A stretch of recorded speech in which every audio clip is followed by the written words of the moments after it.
Okay, everyone. If everyone's ready to get started, we'll go ahead and get started with our keynote.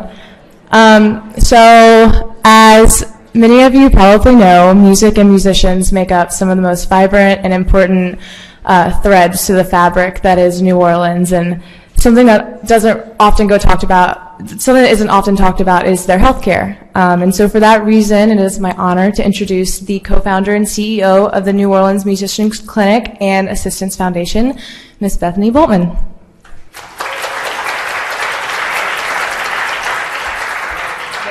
Yep.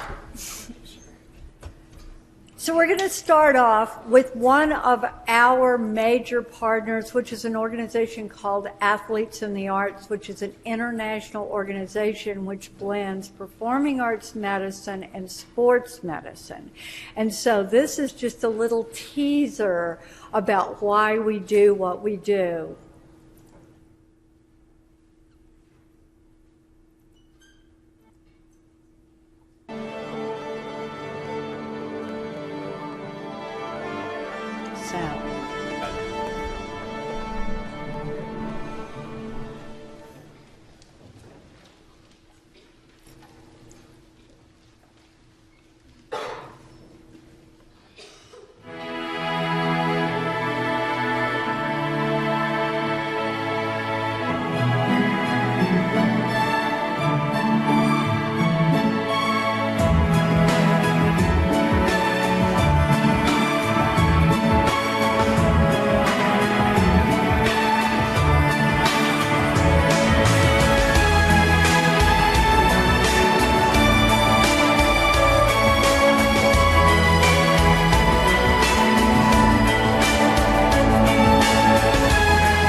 Is that my cue?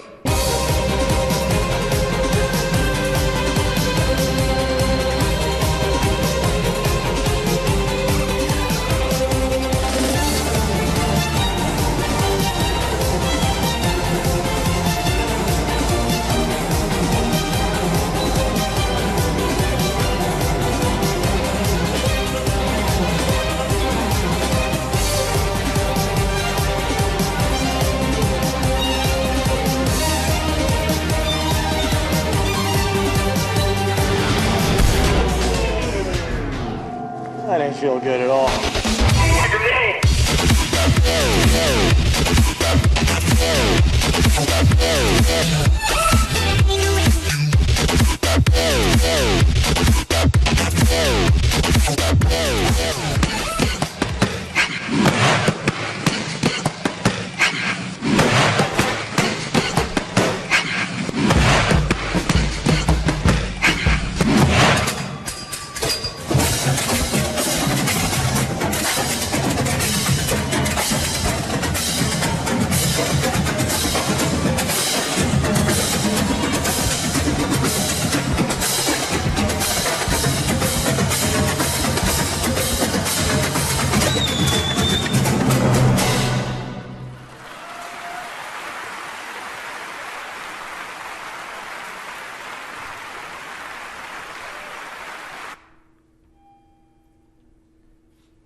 We decided in 1996, because of a Fish concert, when we were very lucky that Dr. Jack McConnell, who created Volunteers in Medicine, was in New Orleans because his son is a keyboard player in Fish. And Jack McConnell, beside being a fabulous scientist and doctor, had created Volunteers in Medicine, and he loved traditional New Orleans jazz. While he was in New Orleans, he does actually know one song, so we can call him a musician because he has performed the song with Fish. But he knows the song, Won't You Come Home, Bill Bailey. And while he was performing the song, he had this epiphany that New Orleans was the birthplace of New Orleans music, but it was an early grave for everyone who was one of the performers here. And so he thought, you know, we have to do something better. And like many great epiphanies, you know, he went home to Hilton Head, South Carolina with that kind of sitting in the back of his head and not knowing exactly what to do. Because he'd already created Volunteers in Medicine so that retired physicians could actually volunteer and help the underserved in many communities like Hilton Head. He had helped get the Kennedy-Katzenbaum bill passed so that retired physicians wouldn't need to have onerous malpractice insurance just to volunteer. But it was when he was at a party that he met the mother of the mayor of New Orleans. And he said, you know, you got to do something better because there's so many great musical icons who live in such poverty in New Orleans. You've got to do something about it. And so that started the ball rolling. And in 1998, we created the one and only, still in the United States, Musicians Clinic, which is a partnership with the LSU Health Sciences Center. So it gives access to the performers to all the specialties at LSU. So it's a really great, great partnership. But let me just tell you, I'm a cultural anthropologist. I don't know anything about medicine. The only thing I knew when I got involved was that medicine is a calling and so is performing. Both callings, both things that you really want to do that you can't imagine not doing. And both are at great personal cost to those who have this passion. But there are some dirty little secrets. You just saw that video. And the first thing I want to tell you, if you ever treat performers, that you need to know is that orchestra that you saw, that ballet that you saw, those aren't teams. Those are cutthroat, absolute to the death competitions. And what's going on in that violinist's head is not, oh, this music is so wonderful. It's, that bastard just missed a note, and I should be the first chair. And the ballet dancers, you know, I hope she falls on her face because I deserve that spot. So if you look at a sports event and you see a player go down, everybody watching at home is like, oh no, I hope they're going to be okay, and everybody rushes out to the field and they take care of them. If a dancer's hurt, they keep dancing because they know that they will not have that role next performance if they let anyone know. So the fallacy in these large companies that say, oh, we have our own doctors on staff. Who would be the last person you ever want to go see if you want to keep your role on Broadway?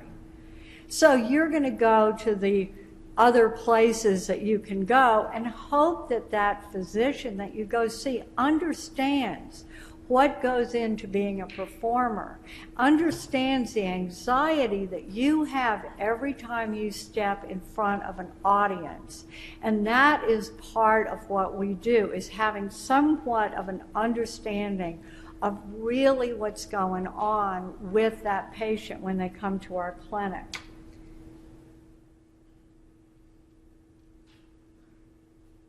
And then we look in New Orleans. How many of you are from Louisiana? So you know the term health disparity, right? We're number one. We're so proud of that. But do you, wherever you're from, look at the Center for Disease Control healthcare report card for your community for every single disease? Because you should do that. And you should try to understand why in your community, depending on what zip code people live in, their outcomes are going to be vastly different. And what we want to do with our community, our performers who fall into that, what has been called the sacrifice zone, is give them the top outcomes they can have with our partnership with LSU and academic medicine, because it really will make the difference. And the other thing that makes a difference, I'm going to bring up wonderful Taylor Cohen, who can tell you a little bit about herself, but she's one of the wonderful people that make our team work, that make what we do go out into the streets to help our community, because if we're not out where they are, we're not doing our job. Hi, everyone. First and foremost, thank you for inviting us to be here. It's really awesome that we get to speak to you all today. I'm really proud and honored to be accompanying Bethany, this marvelous woman, and representing the Musicians Clinic.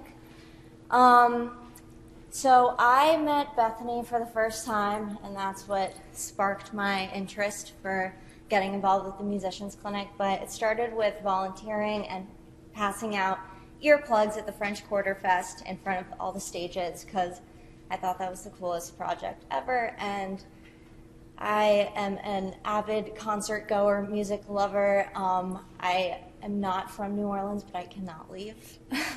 Now that I've been introduced to the music and culture here, it's just really changed my life and given me so much to love about this city. And the Musicians Clinic particularly is just such an incredible organization, because it's an intersection of so many fields that often are not integrated in traditional Western medicine and normal, like, comprehensive medical care, like the arts and culture and science. They're not integrated enough, and my love for both is, I'm so passionate about both, and the fact that I can do them both in this organization is incredible. I'm a Tulane student getting my MPH in epidemiology, so I'm in front of a computer doing data, numbers, statistical software packages all day, and to get out of that is awesome. But to also be able to integrate it within this and survey dancers and see how particular their healthcare needs are, it's really interesting, and it's totally changed my life and sparked a crazy interest, and I'm happy we get to share with you all what we do today. So thank you. Thank you, Taylor. So this is why our organization succeeds, because of the wonderful people like Taylor who are attracted to be part of it. Now, a performer's calling can be a real barrier to seeking preventative health care and practicing self-care. And again, I'm going to relate this back to you. Some of the most unhealthy people I have ever known are people who work in healthcare, because they don't take care of themselves. I mean, they live on a diet of ramen noodles and caffeine. And as we all know, that's really not a prescription for great living. I cannot tell you the number of my colleagues who are doctors I really rely on for our patients who succumb to cancer that is not diagnosed till the end stages. And it's not diagnosed because they don't take care of themselves. So to say to performers, hey, we got a clinic, shame on you for not coming in. Well, guess what? A lot of those performers are working 3 jobs. They work in a cash-based economy.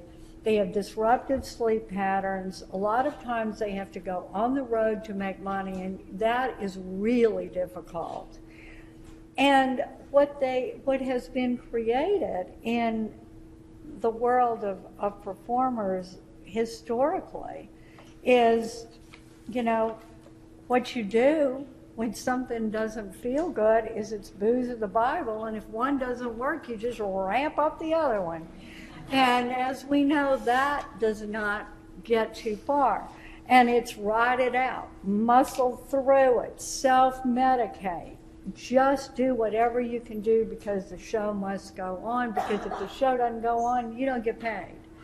Well, what we see in the Musicians Clinic is performers who come in late stages And so we're playing catch up. We're trying to help them get back on the stage, to stay on the stage, but we're also dealing with diabetes, hypertension.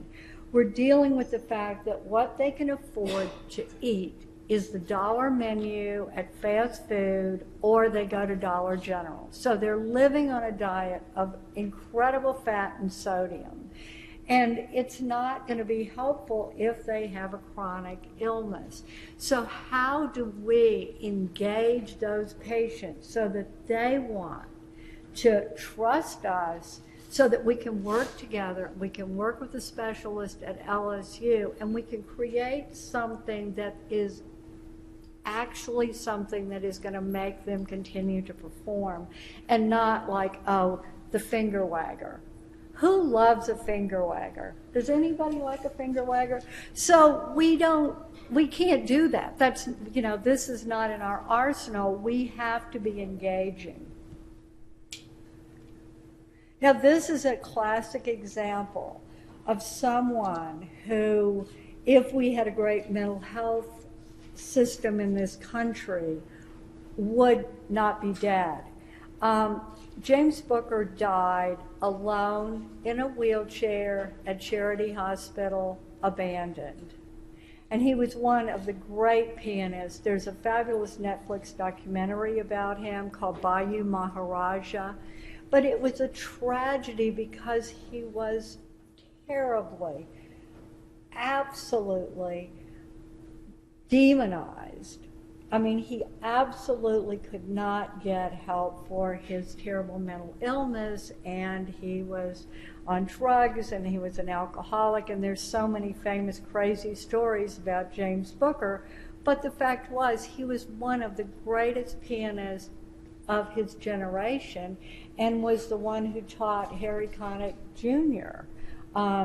He just absolutely, someone picked him up, they took him to Charity, put him in the corner, and the next thing they found him, he was dead. And he'd probably been there for hours and hours and hours, and he was 43 years old.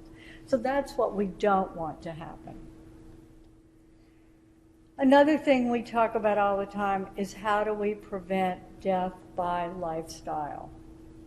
And it's a real challenge. We work with a lot of wonderful people like Taylor, and we work with public health, because it is a platform that is very helpful if we mix medicine and public health. One of the things that I think has changed and given us so many more tools is the fact that after Katrina, the LSU Healthcare Network, which is what we're part of, which is a private faculty group practice of the LSU Medical School, we got electronic medical records. And data is wonderful to be able to say how many patients have diabetes, how are they doing, how are we doing, and who haven't we heard from? The thing is that in our system, we have the luxury of saying, oh, we haven't heard from that patient for a while. We need to call and check on them. We need to call their bandmates and find out, if something's going on. So we need to look at our community the way you used to do with a family doctor, of everybody knows everybody else. You've got to check in. Now, we have a wonderful nurse practitioner, and I have to tell you how much single-payer system is going to change your life. I dyed my hair pink in support of single-payer. I have to look at this pink hair every day in the mirror, and I think, what am I doing today to make sure we get single-payer? And I have to tell you, I'm on this national committee, and the newest thing we all believe, because we're all kind of pink-haired crazy, is that we need to keep the president we've got, because he is so absolutely nuts that he will invent a single-payer system just to call it Trump care. And we're going to go, yes, we'll vote for you next time. I think that the people behind him really and truly will destroy our healthcare system. I think he doesn't even know what he's doing. So just keep praying that one day he wakes up with the idea of a single payer system and we can call it Trump care. But until we get that, that wonderful little lady right there is French. She's like a little hornet. She will spend an hour and a half with the patient until she gets him to tell her everything she wants to know. They don't leave. They don't get that prescription for Viagra. They don't get anything. They get nothing until she gets all their labs, until she can check and look in every nook and cranny to find out what's going on. She's very good about getting family history so she can say, well, let's look at things about the instrument you play that might predict injury. Let's look at family medical history. But that is because she works for us, and we don't pay her to see 9 people an hour. How can you know anything if you're not talking to your patient and you're not spending time with them? And so the thing that works in our system is not cost effective at all, but it means that our patients live and they can produce and they can be musicians and they can be dancers and they can actually follow their calling. But it takes a big team of people and it takes paying attention. And I truly do not believe seeing 9 patients in an hour, anybody can pay attention. This is the gold standard of what we think should be the outcome for every one of our patients. Lionel Ferbos was playing a weekly gig up until he was 103 years old. He was a band leader, he played the trumpet, and he was a vocalist. And that is amazing. He did not get to go on the road and go to Europe and play outside of New Orleans until he was 65 years old when he retired from his day job. When he did his day job, he would go and play almost all night long on the weekends and would be back at work on Monday morning. One funny story about him, when he was 100, NBC did a national story about Lionel Ferbos, and it was great. And Lester Holt came and interviewed him and said, well, what was the highlight of his career, your career, Mr. Ferbos? He said, when I was in that movie, Pretty Baby, and Louis Malle asked me to wear blackface because I wasn't dark enough. And needless to say, that did not make it on the national news. So this is where we are. We're on St. Charles Avenue in the LSU Healthcare Network on the 2nd floor. And one of the things that Dr. McConnell had stressed, he said from the minute a patient walks in, you must remove the thought of them and us. They have to know you're on their team. You're their Band-Aids. You're there for them. So when you walk into our office on the 2nd floor, there are big posters and photographs of musicians all up and down the halls so that they feel comfortable. Going into a doctor's office is scary, but to say we honor what you do, let us be part of that is a really important step. Now, these are our founding partners, and there are 2 I want to point out to you. One is WWOZ, a community radio station that plays local music. Now, why is that important? Because back in the day when we were founded, how are you going to decide who a musician is? I mean, how are you going to do that? Well, you go to the community radio station where all the DJs love local music, and you go, hey, so-and-so wants to come to our clinic, and they go, oh, yeah, I've got his CDs. So it meant that we did not have to be gatekeepers, because all of our people were uninsured back then. And so the idea of, yes, I'm going to give care to you, but not to you, we did not want anyone in our clinic to be in that position. We wanted to be very open and very supportive of everyone who was qualified to be in our system. The other thing is Performing Arts Medicine Association, which is an international organization that's 33 years old. And it's fantastic.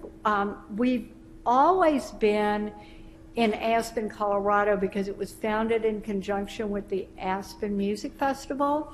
But because renegades like me are involved with it now, we said, please let us go somewhere else.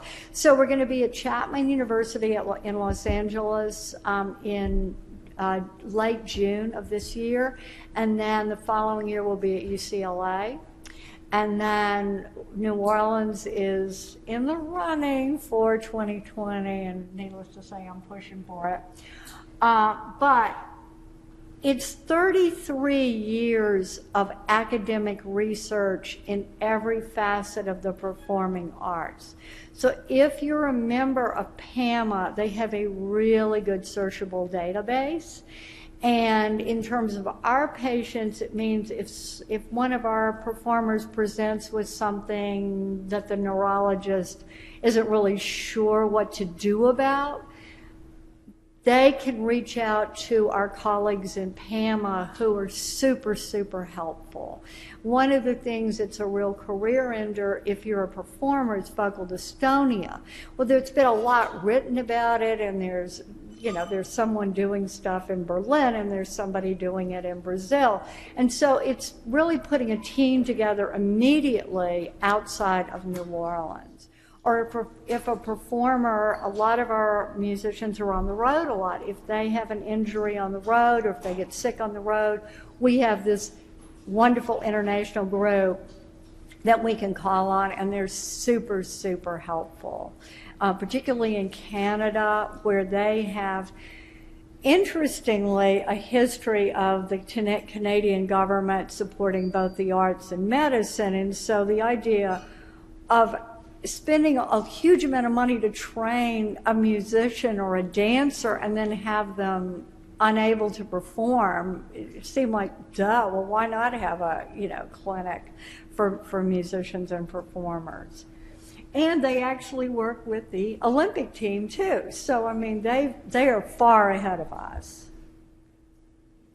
Now, this is our model. And, I look at the way healthcare is often dispensed, and it's like somebody created a snow globe, and it's just in this little snow globe right in there. Well, this is what our model looks like. And it's about community, and it's about neighborhood, and it's about empowering the people in the community to feel that they are worthy of the best care possible. And sometimes it's about advocating for fair housing, and sometimes it's about advocating for patients not to live in food deserts. Because if your patient is living in a food desert, I don't care what you're telling them their diet ought to be. If they can't get to the grocery store, they're going to eat what they've got nearby. And Taylor, do you want to talk a little bit about the dancer evaluations we just did with Dance USA? Sure. It was a really exciting project that I had the opportunity of working with. We partnered with a national organization, Dance USA, and they sent an incredible orthopedic surgeon, Nancy Cadle, down to New Orleans, and they actually had this project in a ton of cities. But New Orleans is obviously very unique and special in a lot of ways, including the health problems that we have. But it was really exciting. It took a really long time to plan and do outreach to recruit dancers and all different types of performers, yoga instructors, athletes of all kinds, just let them know about the event. And it was a full comprehensive physical screening, head to toe, that was offered fully, completely free. And we had a ton of volunteers various healthcare professionals that came and gave us their time and their services, and we're so thankful to have partnerships like that. That data went into a big national database about dancers so that we could see what was really needed for everybody. So when we talk about taking it to the streets, we take what we know from performing arts medicine, and we take what we know from these like Dance USA monitors, and then we apply it to the specific subgroups of our patients.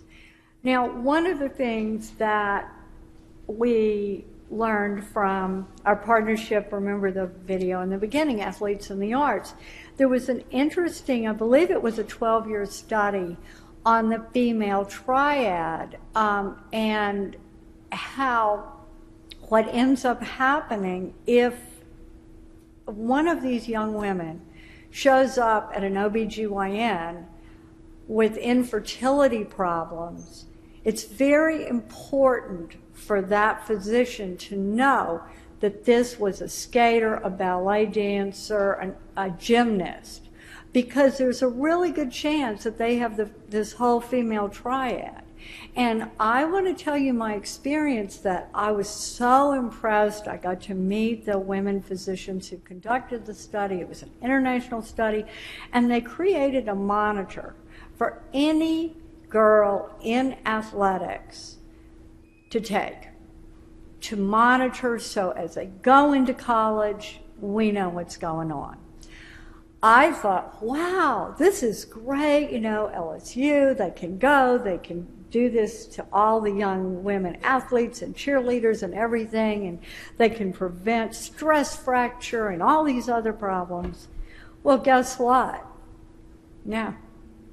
I'm not doing it.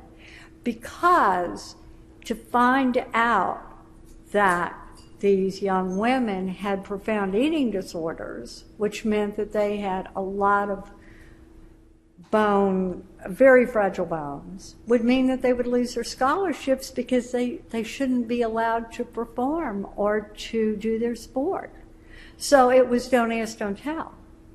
So here we know information, and what happens is by the time that woman comes and says, I can't get pregnant, I really want to get pregnant, this problem's been going on for probably 15 years. And that's what caused the women to do the study in the first place, because they were seeing these former Olympic athletes in just tragic osteoporosis and infertility, and they were like, how could we keep seeing these athletes and dancers with this problem? So when I see smoking, you see a ballet dancer, you're going to see a smoker. I mean, you go backstage at Alvin Ailey, or you go backstage at the American Ballet, and what you see is a bunch of beautiful young women smoking. And so these are aspects that we're trying to reach each group and say, we know these are risk factors. This is going to be the outcome. It's going to, down the road, harm your ability to perform, because we can't get institutions, and I would be willing to say you will have a hard time getting institutions to take knowledge to do the monitor, even on the subject of suicide, to say, where are the predictors, what can we do to help? Because they don't want the liability. So in a way, they're practicing law, and they're asking you to practice law and not letting you use what you could do to not cause harm to people who are very committed to their fields. Do you have anything more you want to say about that? I would just want to say something about this Mardi Gras Indian aches and pains image right here, because I think this all goes back to the whole point, the whole reason why specific programs we have, like the Dancer Wellness Program, exists, which I have been working a lot with, because dancers and culture bearers like Mardi Gras Indians do such unique things that the average person doesn't do on the day-to-day basis. Like, can you imagine how heavy this piece is that's on his head. 35 Or her head. pounds on a head that you sew yourself. And you're going to go out on Super Sunday in March in the wind, hold your head up with your entire gang behind you and look gorgeous. And then end up at the clinic on Monday morning and need to go to physical therapy for 4 months. Yeah, I'm not a doctor, but that's got to do something to your neck or spine or something in that area. Yeah, it's even worse than texting for your neck, let me just say. Now, we are creative when it comes to going out in the street. So there are a lot of women dance troupes in New Orleans, you know, of all walks of life. We even have men in dance troupes like the Rollin' Elvi. And we have, what are those, 610 Stompers, and then there are another group of men whose dance troupe only go in parades in lounge chairs. They're fabulous. But anyway, they all show up in August because in August we know that the community really has a great need for blood. And so we get all the dance troupes together. We get every Bloodmobile in the entire state to come. In the beginning, they were a little skeptical that our little organization could actually get a lot of blood. We can get blood out of people. And then that was where I met Taylor. That's me before my hair was pink, with our earplugs. And then another thing that we have found that's really good in terms of engaging people is to go to festivals and go into the community and do ear acupuncture. It's NADA. Do you know about ear acupuncture?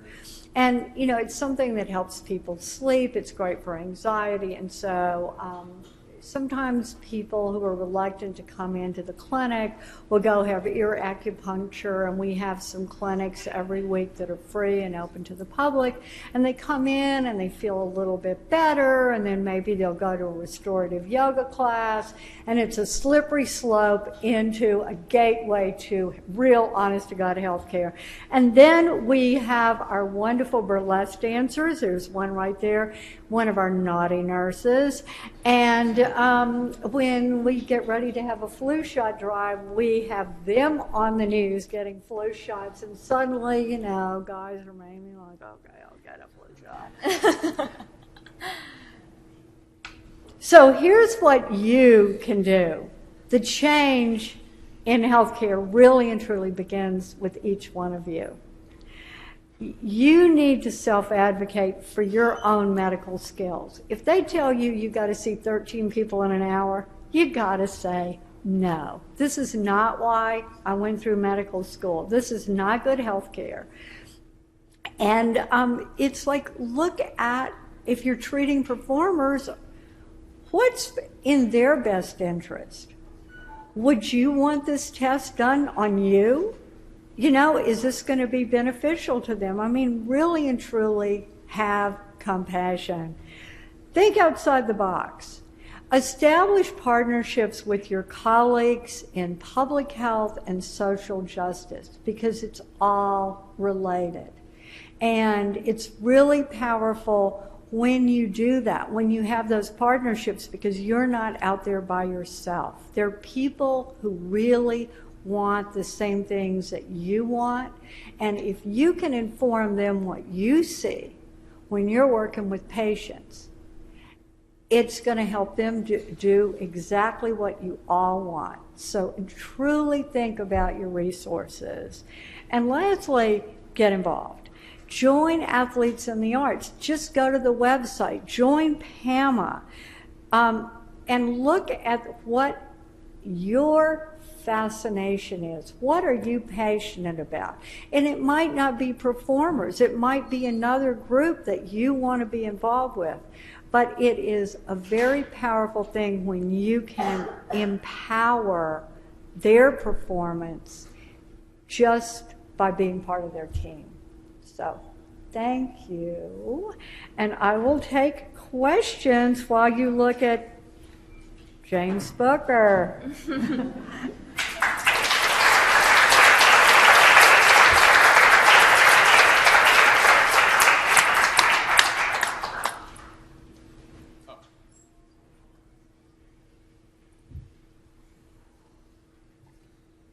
we know somebody who's going to get their workout today. Hi, my name is Paige Ashley Campbell, and my question is, how do physicians who work at the clinic overcome some of the challenges that may be associated with prescribing lifestyle changes, especially when that lifestyle is so deeply intertwined with your calling and your livelihood? Well, I have to say we're really lucky at LSU. Where are you from? I go to medical. Thanks. So I go to medical school at the University of Chicago, Pritzker School of Medicine, but the state I'm from is New Jersey. Okay, well, you're super lucky in Chicago because we have some performing arts medicine doctors in Chicago, and we also have a psychiatrist from Chicago, from Northwestern, who got a license in Louisiana so he can come and practice here once a month. So the question you ask is about how these doctors are going to prescribe things that are actually doable. And what I was going to say is because we're a music community, I have to say that at LSU, in each of the 16 different departments, generally the physicians who are seeing our patients are huge music fans. They know the community, they're culturally sensitive, and they know what is doable. One of the things we do is a couple of vegan chefs live in New Orleans that are with the Dave Matthews Group, WWE, Keith Urban. I mean, they're vegan chefs, live in New Orleans. And so we have days that we get the vegan chefs to sit down with some of the touring brass bands and say, when you're on the road, instead of going to all these fast food restaurants, get a cooler. Here's what you can buy at Subway. Here's what you can buy at the convenience store. Here's the food you need to travel with. So we really try to look at what is possible and what is doable. We say, if you don't want to go to the gym, okay, here's a list of every second line for the next month. You go to every one of these, and you got to go 3 miles in the second line dancing. But I mean, it starts with being culturally sensitive, and we try to be super careful about who is going to see our patients, because all it takes is one person finger wagging, and that's that. They don't come back.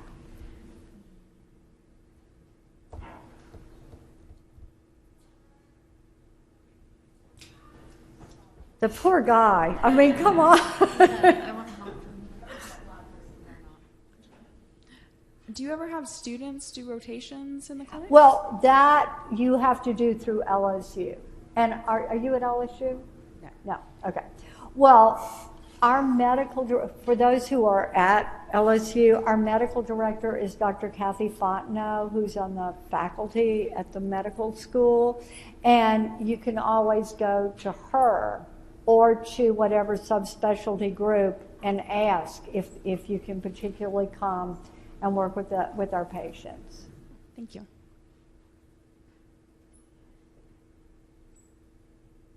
And in Chicago, for those in Chicago, if you're interested in this, I would be more than happy to put you in touch with some people in Chicago. Hi.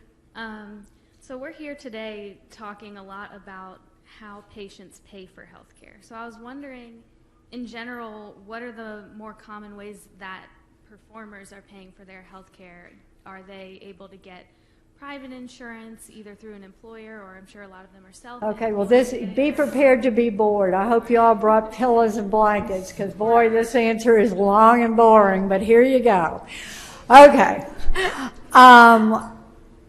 We realized that one of the great barriers to health in the cash-based economy that most performers work in was going to be the cost of health care. And we also knew that charging $5 a visit was a good idea because it showed some type of engagement. When people work for cash, they have to pay rent, they have to buy gas, they have to buy food, they have to, buy their kids shoes or whatever. And the idea that they were going to take whatever's left over and spend it on their health care is slim to none, particularly when they don't know what kind of bills they're going to get. So our system was that we provided everything, no matter what the ability to pay was. We sometimes get grants, we have very loyal donors, and we have an affordable system because of our relationship with LSU. Now, for a long time, we didn't have Medicaid expansion here. Now we do. So about 82% of our 2,500 patients are on Medicaid expansion, but Medicaid doesn't pay for mental and they don't pay for dental, the two things that our patients need the most. In New Orleans, there are only 65 psychiatrists in all of Orleans Parish. Less than half will take new patients. Yeah. And so even if somebody gave us $3 million tomorrow, we cannot buy the mental health services that we need. We have a terrible suicide problem in New Orleans. We are creating an app, we're creating a website about self-care because we actually do not have the people to deliver the services we need at any cost. Now, we are lucky if somebody has not lucky, but we're very fortunate if somebody has a rare cancer. We have doctors coming out of the woodwork. We have anesthesiologists. We have UMC, which is a fabulous hospital. We have everything we need, but we have to dip into our emergency fund, which is our private little foundation fund, to pay their rent because they're sick. So we can only put our hands around 2,500 people. There is the safety net for social services in this community and a lot of communities is slim to none. And when you realize that as a doctor, you're treating somebody and then sending them to go sleep in a friend's car, that's not okay. So, I have to say that if we don't get a single payer system, I honestly don't know what we will do. Honestly, I just don't. And when we get money, we spend it. We spend it on health care.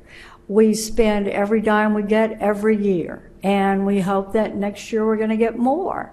But to me, to have money in the bank when somebody needs a colonoscopy is insane. And when you look at the public system, if you send a patient and say, yeah, go to UMC. Well, at one point, and I haven't checked recently because we have a private provider for colonoscopies, you had an 18-month waiting list. Well, that's inhuman. So, I have often said to people in New Orleans, look, I'm sorry you're not one of our patients, but, if you need to go to the hospital, do you have a gun? Because get somebody to shoot you because you'll get seen. That is how bad it is. And my big rant of the day is about the fact that there are urgent care facilities everywhere. So, go back to cash-based. You've got a terrible toothache, you've got 3 jobs, you don't know what to do, you go to urgent care, you pay, I think it's $140 in cash, and then you can't afford your prescription. So you end up at the musician's clinic on Monday morning, you still have a toothache, you don't have $140, and we use our resources to get the prescription for you. So, it's not a great system. Boring answer, right? And miserable answer. Pray that Trump delivers Trump care. Do you have anything to say about that? I think you summed it up. So boring. Oh, hi. I also wanted to ask about your efforts to reduce mental health stigma in this population and reduce some of the disparities that are there. Yeah, okay. Well, coming out of the Performing Arts Medicine Conference, I was on a panel about, anxiety and substance abuse. And I said afterwards to everybody on the panel, nobody said anything about suicide. Are we the only community that has a terrible problem? And they all said, no, we do too. We just thought it was just ours. So we've created this website, and I actually in my purse have some of our stickers called You Got This, meaning if you're creative, you've got depression, but you also have the skills to to help yourself with self-care. And we really want to reduce the stigma in suicide, and we had to build our own website because when we looked at the other websites out there, they were so difficult, so academic. And we put a task force together through Athletes in the Arts, PAMA, and locally. And we're thinking we're going to do an app. I mean, because people are really having problems, I don't know, in other communities, but definitely here. And this has to be talked about. And we work closely with NAMI, National Alliance of Mental Illness, and I think it's such a super powerful, wonderful organization. But as funding continues to be cut for recovery, addiction, and mental health, we honestly, absolutely, everybody in this room has got to step up, and you have to be advocates, and you have to post on social media, and you have to work together on this problem. Just talk about it. Talk about it. But let me go dig. Yeah, I'm going to dig this out. Sorry, I'm off. If anyone wants a sticker, if we have them, try and come find us after. All right, well, thank you very much. This was a wonderful closure to a great day. And